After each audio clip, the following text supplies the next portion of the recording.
This video is part 2 of the section, the genome, and it will cover histone organization, which can be found on pages 3 through 4 in your book. Before we begin learning about histone organization, we need to understand the term epigenetics. These deal with factors that are concerning above genetics. Epigenetics are changes in our gene expression that are not caused by variation in our DNA sequences, but specifically histone modification. Epigenetics affects how genes are read by cells and whether the cells should produce relevant proteins. Epigenetics acts as the master controller of our genes, telling which genes are turned on and which are to be kept silent. This regulation is crucial as it can guide a developing fetus to form distinct cells like those of their skin, blood, or liver cells. One key player in this process is histone organization, where DNA is wrapped around histone proteins, forming structures called nucleosomes.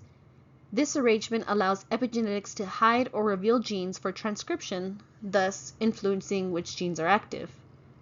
Remarkably, some of these epigenetic marks can be inherited, passing on these traits across generations.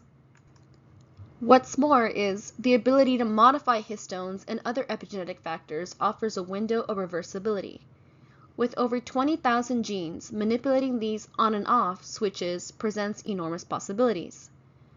Being able to understand and control these switches, we could potentially reverse disease states, slow aging, and much more.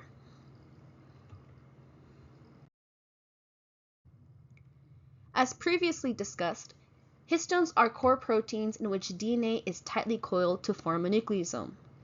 This coiled form is fundamental in packaging DNA within the nucleus of eukaryotic cells. The picture shown is a partial of figure 1.2 found on page 4 of your book. Let's simplify the structure of histones further. Imagine you're building a model using beads and a string. In our cells, something similar happens with structures called nucleosomes. In short, nucleosomes are negatively charged DNA plus a positively charged histone. Nucleosomes play a crucial role in packaging DNA inside our tiny cell nuclei. A nucleosome consists of a core, or our bead for example, made up of 8 histone proteins. These proteins come in 4 pairs, so you have 2 H2As, H2B, H3, and H4. Together they form what we call an octamer. So wrapped around this core is a loop of DNA about 147 base pairs long. It's almost like a string wrapped around a spool. So on one cap end you have one set of your histones, and then the other end you have your second set, which creates that octamer. This is what figure 1.2 is trying to show you. Between each of these beads, there's a little bit of string that doesn't wrap around the bead. We call this the linker DNA, and it varies in length from 20 to 80 nucleotides long. The histone protein in the core are positively charged, as stated earlier, which works perfectly because the DNA is negatively charged. This opposite attraction helps the DNA to wrap tightly around the histone core, allowing our cell to pack nearly about 2 meters of DNA into a smaller space than the width of a human hair. Going back to figure 1.1 on page 2 of your book, I want you to take a look at the chromosome. Do you notice the dark and light bands on it? So these dark areas are the heterochromatin, so those tightly wound histones, whereas the light bands are the euchromatin, as they are dispersed and active. Remember, when the euchromatin is open, that means that DNA can undergo transcription.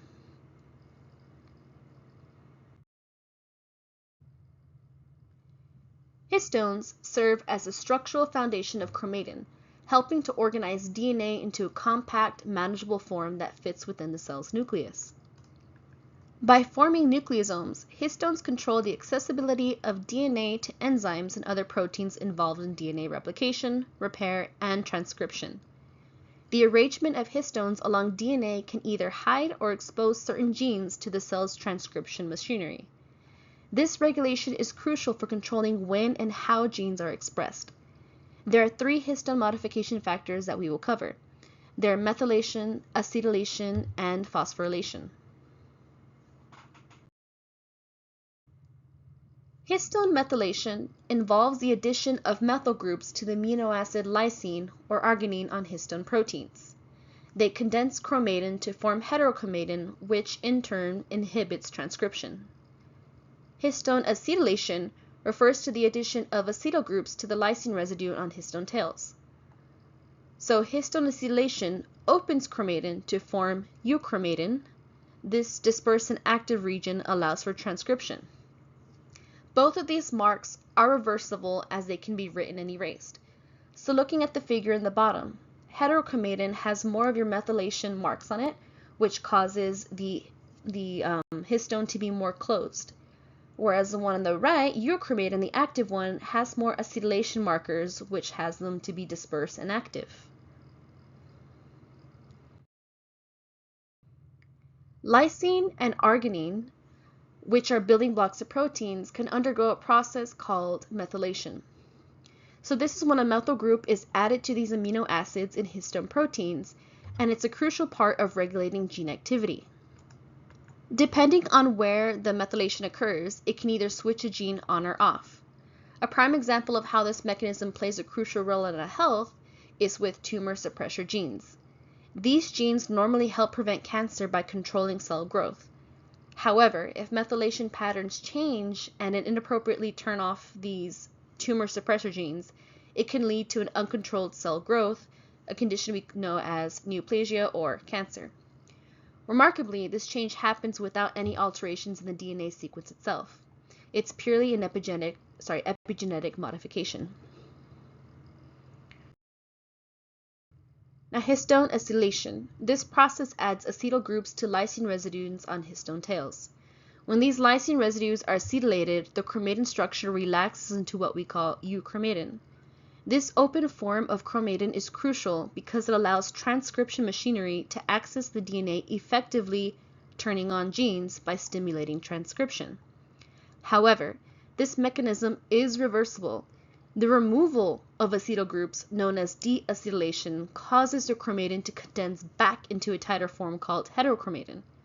This condensed form restricts access to the DNA, turning off genes by inhibiting transcription. Through this dynamic balance of acetylation and deacetylation, our cells can finally regulate gene activity, ensuring that genes are active only when needed and silent when not. This precise control is vital for proper cellular function and maintaining overall cell health.